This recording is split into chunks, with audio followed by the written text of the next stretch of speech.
This is the Aston Martin DB12 Volante, and it's a little bit like Big Ben. You see, it looks very similar to what it did before on the outside when it was the DB11. However, underneath the skin, it's been thoroughly modernised. Did you know that Big Ben now has a lift in it and like LED lighting and all that kind of stuff? Anyway, what I'm going to do is tell you what's new about this car by talking you around the exterior. Sort of like floating, showing you the interior. They've thought about the British customer too. Trying out its technology. I can just get you to turn on. Tell you what's good about it. What's not so good about it. Let me out. Let me out. I'm also going to take it for a drive. Total bonkers back crazy. And I'm going to launch it to see how quick it is from 0 to 60 miles an hour. I'm at what? Forgot my name. I'm Matt Watson and you're watching Carwow. Get with it.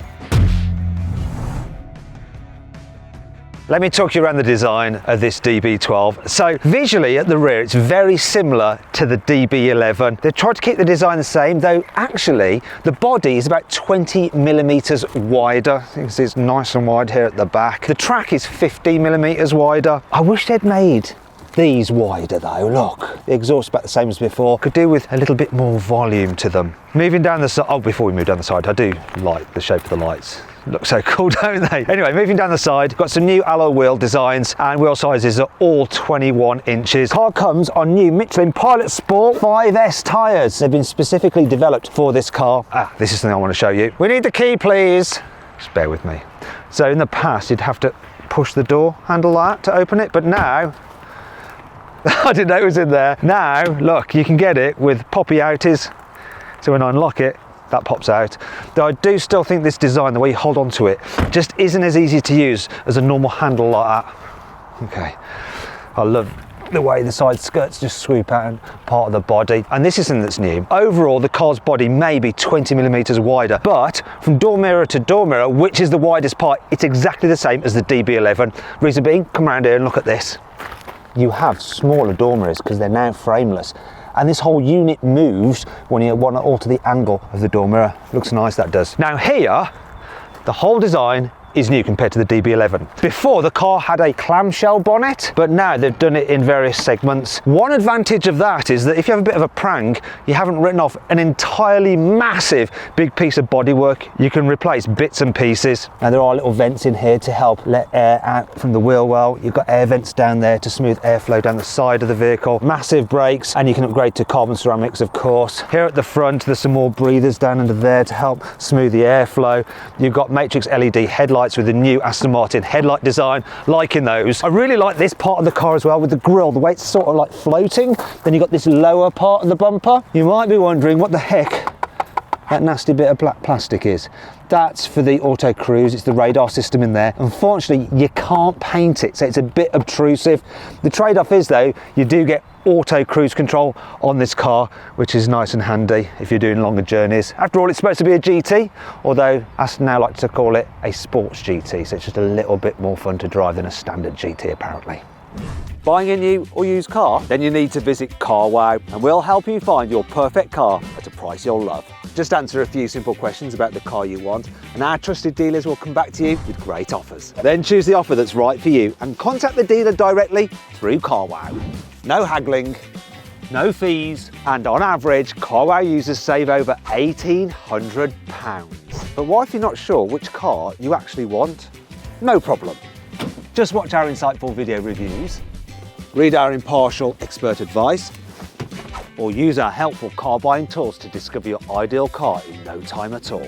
No wonder 95% of customers surveyed said they wouldn't buy a car without Carwow. I've put a link in the description of this video and the pinned comment to take you directly to Carwow so you can see for yourself how it can help you, or you can just click on the pop-out banner that should be appearing up there right now. Alternatively, just Google "Help Me Carwow" and my team and I will help you choose your perfect car and get it for a price you'll love.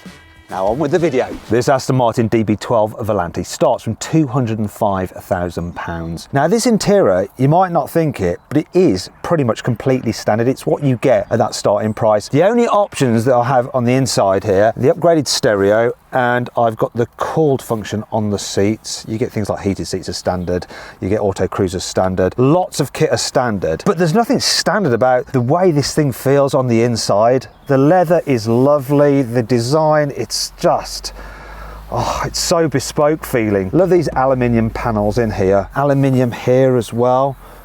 So cool. And most of the things you touch, like the switches, just have a solid, expensive metal feel to them like that. That's the drive mode selector. You've got actual physical buttons, or shall I say rollers, for the ventilation system. So that's your temperature. Once again, nice weighty metal feel to it. You've got your fan there, your temperature there for the passenger, volume for the stereo.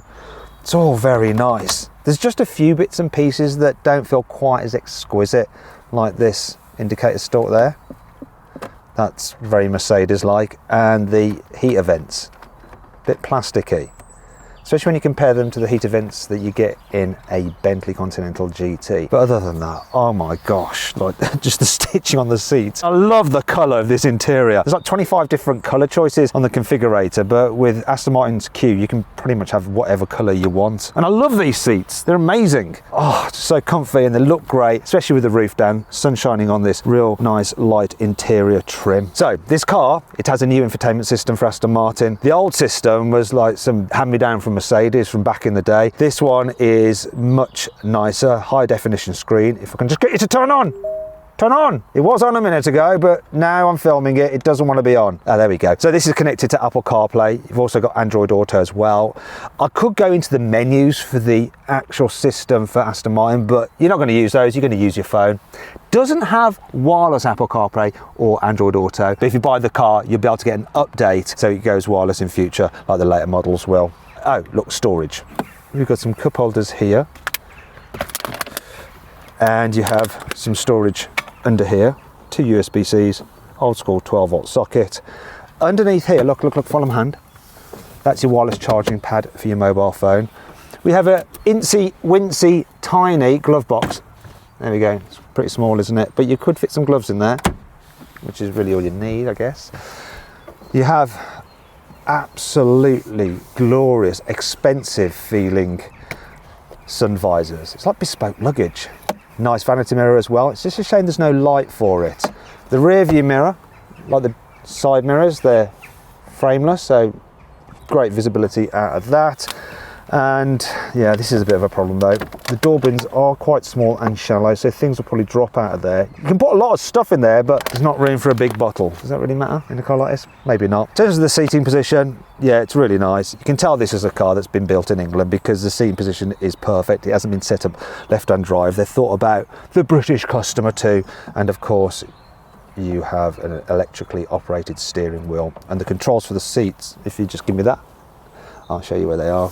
Otherwise you won't see it. So that's how you control the seat, just down here. And you've got lumbar support on that one, and you can switch between higher and lower lumbarage. Now wish me luck, because I'm going to test out the back seats, because this is a 2+2. So let me get into my ideal driving position. That's about right. This could be awkward. I almost think that the rear seats are more for show, because they do look great. I love the back of them. This is just a nice design. Let's see if I can fit in them though. Right. Oh.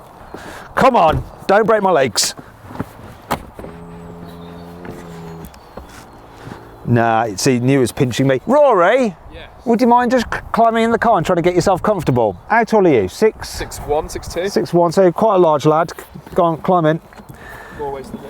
Now, if you were to give me a lift back from the pub, get to a position you can drive. There we are.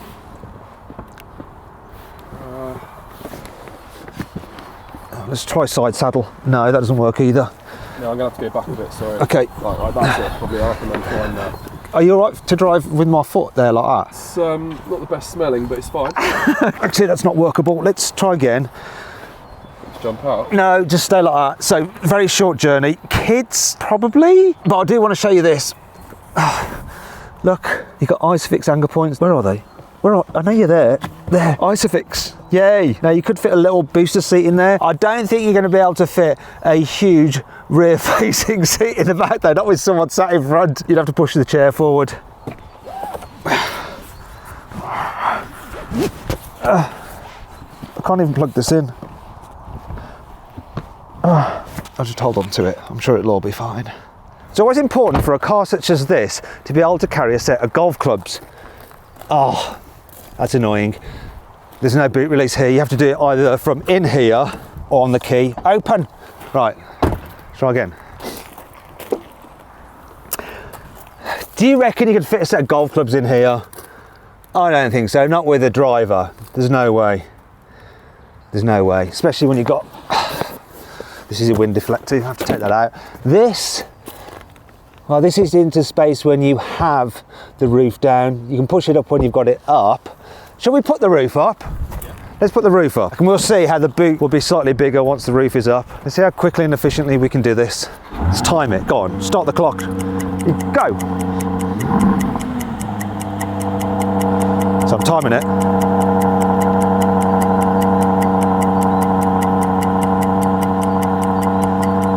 It's quite a nice mechanism. And the back windows. Oh no. I think he panicked and pressed the button twice. Anyway, for the roof to go up, if it had done it properly, it's just over 15 seconds. Now let's have a look at that boot again. Oh, I've got to go and release it. See, I told you it's annoying. Okay, where are you? There we go. Now, with any luck, I should be able to push this up, look. There we go, so the boot is a bit bigger. Let's see if it's big enough for a man. If it's big enough for a man, I'll forgive it of not being able to fit some golf clubs. Go on, Lewis, give it your best shot. And when I tap, you need to release me. I can't even move to tap. Oh, I tell you what, the carpet's nice in here. Let me out. Release me. Let me out. Just you had to go all the way around. I forgot to let me out. And there we go. Some really extensive, useful consumer testing of the new DB12's practicality. Oh, anyway, that brings on to 5 annoying things about this car. This black plastic trim here scratches really badly. Have a look at this. The car's only done about 1,600 miles. Now you could put PPF over that, but I wonder if you're ever going to be able to open and close this again because there's not much of a gap there. If you put film on it, it'll probably snag or gather up, which wouldn't be ideal. The reversing camera's really low to the ground. That's going to get covered in grime pretty soon, and it doesn't have a wash facility like you get with many other cars. Here's what a wash facility looks like and does. Woo! So with this one, you're going to have to get out and lick your thumb and go out to clean it, which isn't very £205,000 worth. You get quite a few reflections on the new digital dash. Now the definition's a lot better than before, but I just do wonder that it could be a bit annoying in certain direct sunlight. Also, if you look at this, the system isn't the fastest. Can you see? Like, it's a little bit slow to respond. And I don't like this button when you have to scroll down and it's touch sensitive. And I think I find that when I'm driving it occasionally, if you hold the wheel like that, you might accidentally press the buttons with the pad of your thumb there, like that. See? As part of the upgraded Bowers & Wilkins stereo, you get this lovely speaker here with this nice metal grille. Unfortunately, it's right where your elbows go if you're in the back seat. Can you see all this? It's been dented to absolute buggery. That's a shame. The interior of this car is hand stitched, and we can see a little bit of human error in places, so that's a bit wibbly wobbly. But this part, this stitching here, is really quite on the piss. That would do my OCD in quite a lot. For some reason, Aston Martin hasn't fitted individual switches for the back windows. Obviously you have them for the front windows like this, look. Yeah. And this is the other one. I don't know why I'm proving this, it's pretty blooming obvious, right? However, to operate the rear windows, you have to use the roof switch. So you pull it towards you like that, and then it'll allow all windows. And then to put them back up again, you do that.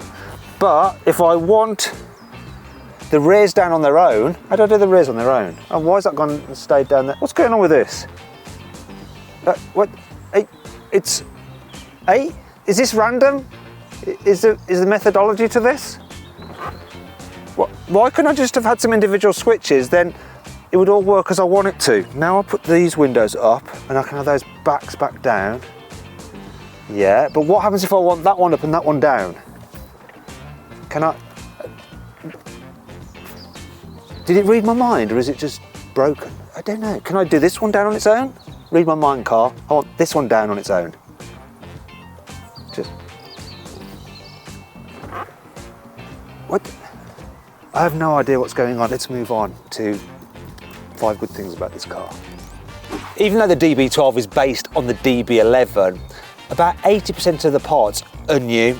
This car's also stiffer. For instance, it's got this new brace bar across the front shock towers. This means between the 2 shock towers, the stiffness has increased over the DB11 by 130%. There's other bracing panels at the rear of the car as well, which help increase the stiffness over the rear shock towers by 40%. Car's been fitted with some new adaptive dampers. Unlike the adaptive dampers on the previous car, the DB11, they are so much more adjustable. So there's about 500% difference in adjustability compared to the old car. That should give you a broader range of capability, which I'll find out about when I drive it. If you've got a small baby and you need to carry them in one of those big bulky rear facing seats, don't worry, you can get Isofix anchor points here in the front seat as well. Plenty of space here for one of those carriers. Also, you can upgrade the back seats to have a lovely wood finish on the back. So nice. Plus, there's another 2 options of seat. There is a sport seat, which is more body hugging with slightly bigger side bolsters, and a rather glorious carbon fibre seat as well. I love the fuel filler cap on this car, not because it's anodized aluminium or anything flash like that. It's because it actually doesn't have one. It's useful. You can just slot the fuel nozzle straight in, no messing about. I know you have that on a Ford Focus, but it's handy on a car such as this, which you might have to fill up quite a lot. This car has 5 different driving modes. There's GT, Sport, Sport Plus, and as you move through those, the settings for the steering, the throttle response, the gearbox, the exhaust noise, and so on and so forth, gets more and more aggressive. Dampers as well get stiffer and stiffer and stiffer. However, there's also an individual mode where you can set it up just as you want and mix and match the settings. Plus, for the first time, Aston Martin has added a wet mode where everything's dialed back, nice, safe, and secure. And it has the ESP in its most cautious setting. Speaking of which, they have a new ESP system fitted to this car. So it'll do things like measure steering angle, throttle position, how you're driving, your slip angles, all that kind of stuff. And it has a special sensor in the middle, and it can work out whether you've got the skills or not, and it will dial back or implement the ESP as necessary, depending on what it thinks you're going to do and what you're capable of. Now, because you've got that wet mode, they've been able to actually widen the envelope for the ESP. So when you're just in normal mode, it will give you some slip. Go into Sport Plus or track mode, and then it will give you a little bit more slip so you can have even more fun. You can even turn it all the way off and then alter the amount of traction control, so how much the wheels will spin, going from 1, which is the safest setting, to all the way off just by turning the dial. And that works in conjunction with the new electronically controlled limited slip differential on the rear axle to help give you some pretty epic slides. Unfortunately, I can't do any donuts on this surface because I'll end up firing stones everywhere. Let's have a listen to this engine. Start it up.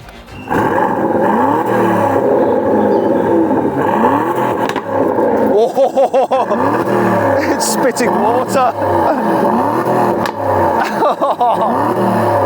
More. Wow. So we have a bit of a soft limiter, but I'm going to forgive it because that sounds awesome. Can we have some more? More. I love the way it's unpredictable as well, so it makes you just want to do it some more to see if you can make it happen. Nice. Power comes from a 4-litre twin-turbo V8. Wait a minute, I thought it was supposed to have 2 Snells. I can only see 1 here. Anyway, it's made by Mercedes AMG, and in this particular car, it puts out 680 horsepower and 800 newton meters of torque, and it drives the rear wheels by an 8-speed automatic gearbox. I really like this feature, right? So, air comes in there, comes to this little vent here, goes through here, then that blows out over the turbos to keep them cool. Those are the air intakes there, and the air is sucked in either side, so you get like this ram air effect at high speed. Speaking of which, top speed of this vehicle with the roof down, 202 miles an hour. 0 to 60? Well, that's supposed to take 3.6 seconds. We'll find out if I can do that on a day like today with all that power and rear wheel drive and a slightly greasy road. What could go wrong? A car such as this has to fulfill 3 main roles. It's got to be good for putting a smile on your face when you get to a twisty road. It's got to be able to just soak up the miles in comfort as you cross continents. But it's also got to be good at just bimbling around town as you go from boutique to boutique or from winery to winery. So can it cope with that? Bearing in mind that Aston Martin have tried to make this car more sporty than the DB11. Part of its ability to have such a wide breadth are those new dampers. So I've got it in its comfiest setting, and while it feels taut and sporty, it doesn't feel uncomfortable. It feels expensive, refined and purposeful, but not annoying. What could be annoying is if you couldn't see out of it like a Lamborghini, but you absolutely can. Visibility is great. Turning circle is like 12.4 meters. Got surround cameras, they're up, so I can see if I can get around without scratching my alloy wheels. Now, I've got the steering in its sportiest setting, but it's not overly heavy. The gearbox is easy to switch between forward and reverse. These cameras are really nice and clear. The door mirrors are big, so it's surprisingly easy to just maneuver, even though I've got the longest bonnet in the world. It's no problem at all. So it's stress-free for just driving around little country villages as you enjoy your Sunday out. And one of the things that I'm noticing with it as well, sometimes in convertible cars, when you go over bumps or potholes, the steering wheel can shake, and that's because their bodies are a little bit kind of wobbly because you've chopped off the roof and reduced their rigidity. But this one, hardly getting any movement through the steering wheel at all when I go over these bumps. It feels really solid, really expensive. Gearbox helps, really smooth. And the brakes, so they're nicely assisted actually. They're not like you have to really prod them hard, but they don't feel squidgy either. So they're responsive and firm at the same time. That's nice. One of the things that is a little bit annoying, as with all modern cars, you have safety systems that default to being on. So when you want to toggle them, you then go into this system here and go into assistance. But you'll probably notice just down here, the buttons are quite small that you use to press, and it's all very dark and the font's small. So when you're doing things like, oh, I need to go into speed limit, audio warning off, I want that off, you are spending a lot of time like staring at the screen. That could do with having larger font, being brighter. Yeah, so that's not ideal because it does just default to on, as with every car. I think we just need a physical button to just go on, off for those kind of settings. One thing that is much easier to do though is change driving mode. That's pretty simple. It feels so satisfying when you do it. So let's go into GT mode. So this is your normal cruise mode. So it's slacking things off. So my throttle response, steering weight.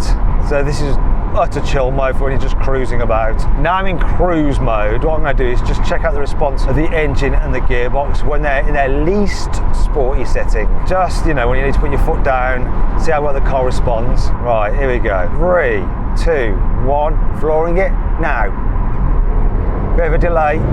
Oh, that's interesting. I'm going to do the same thing again, but with the car in the sportier setting. So I want to check the response now.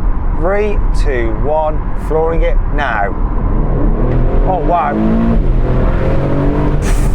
Frickin' hell. There's a completely different response in kickdown. It like kicks down an extra gear when you're in the sportier setting. So rather than it just being a delay and stuff, it really does try and make it just smoother, more relaxed, and total bonkers back crazy when you have it in the sportiest setting. I'm noticing the difference in the suspension now though, because I've got it in Sport Plus and it seems quite firm. So I'm going to go back into individual where everything is in maximum attack, but I've got suspension in relaxed.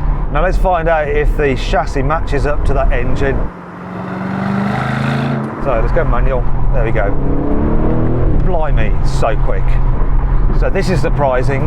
The nose on this is really, really direct, so responsive. And this bit's quite bumpy, and I'm not getting maybe a slight whiff of jiggle in the steering wheel, but this feels so taut. It doesn't handle quite the way you think it will based on what it looks like and what it feels like here on the inside. You know, it feels like a luxury car. It looks quite gentlemanly and civilized on the outside. Elegant, beautiful, handsome, but drives like a nutcase. It's almost like those students that go to Eton. You think they're all sensible, like that, but my God, they can party at the weekend. And this, on a twisty road, is a bit of a party. It feels absolutely on it. The traction as well. Those Michelin tyres are mega. Loads of grip. Wow.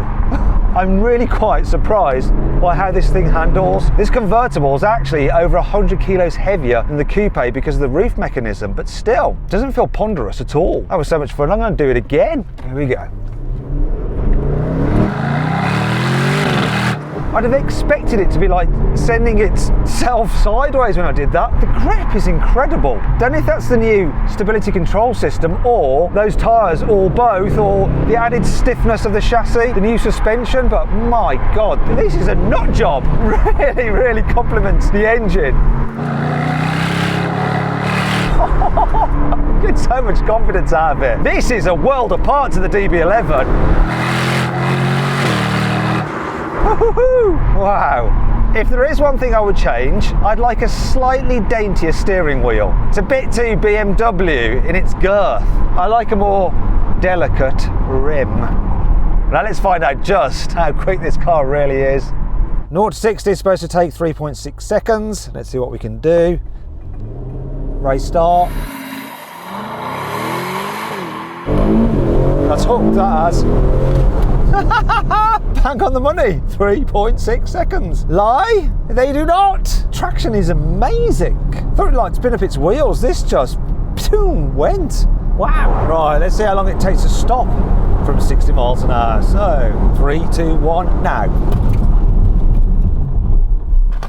How many meters? Be less than 35. Whoa, that's good. 31 meters. It goes well and it stops well. Just one last thing. Let's put the roof up. Oh.